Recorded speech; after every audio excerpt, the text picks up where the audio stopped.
વારી ગયા પણ કોઈ ભરવા ના આવી, પછી અમે હરગાઈ દીધી. શું કરે? ને એટલે આ એરિયામાં કોઈ વાળવા જ નહીં આવતું? કોઈ કરતા કોઈ 6-8 મહિનાથી આવતું જ નહીં. 8 મહિનાથી વાળવા જ નહીં આવતું? વારવા જ નહીં. આ કઈ સોસાયટી કહેવાય બેન? જીવનદીપ સોસાયટી, નવા બસ સ્ટેન્ડ પાછળ. જીવનદીપ સોસાયટી. આના નવા બસ સ્ટેન્ડ પાછળ. તે આ તો પગાર તો ખાય છે આ લોકો વાળવાનો? કઈ કોઈ આવતા નહીં પેલા. તો તમારે તો ટેક્સ તો તમે આપો જ છો ને? હાઉસ ટેક્સ, વોટર ટેક્સ બધું ભરીએ છીએ ફૂલ. તો પણ નથી આપતા? તે આવે પહોંચે એની હંગાતે ભરી આવીએ. તો પછી આટલું બધો ટેક્સ ભરવા છતાં કોઈ પણ વાળવા નથી આવતું, બરાબર? કોઈ નહીં. તો હવે મ્યુનિસિપાલિટીને તમે કમ્પ્લેન તો કરી હશે ને? હા, અરજી કરી આવતા હતા તાર વારી જાય. અચ્છા. આ લાઈટો એ દશામાના વ્રતથી બંધ હતી. જો હવે ચાલુ કરી છે 4-5 દાડાથી. હા, તો ચાલુ જ છે. હા. બચ્ચા લાઇટે બંધ નથી? 24 કલાક.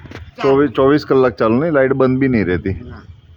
આવું કેમ કરે છે? અંધાર પટકતું આખું ચોમાસું. હા, હાલ મ્યુનિસિપાલિટી વાળા ટેક્સ એનો લે છે નહીં? અને આ તો ઉલટું મહાનગરપાલિકા થઈ કશું જ સગવડો નહીં. આ ભાજપની સરકારમાં આવું?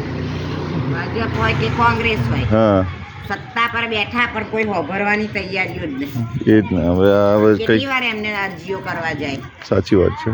વાંધો નહીં, આપણે કરીશું વાત. ઠીક છે. હા, હું તો આવીશ તમે કહેશો તો એટલે. હા.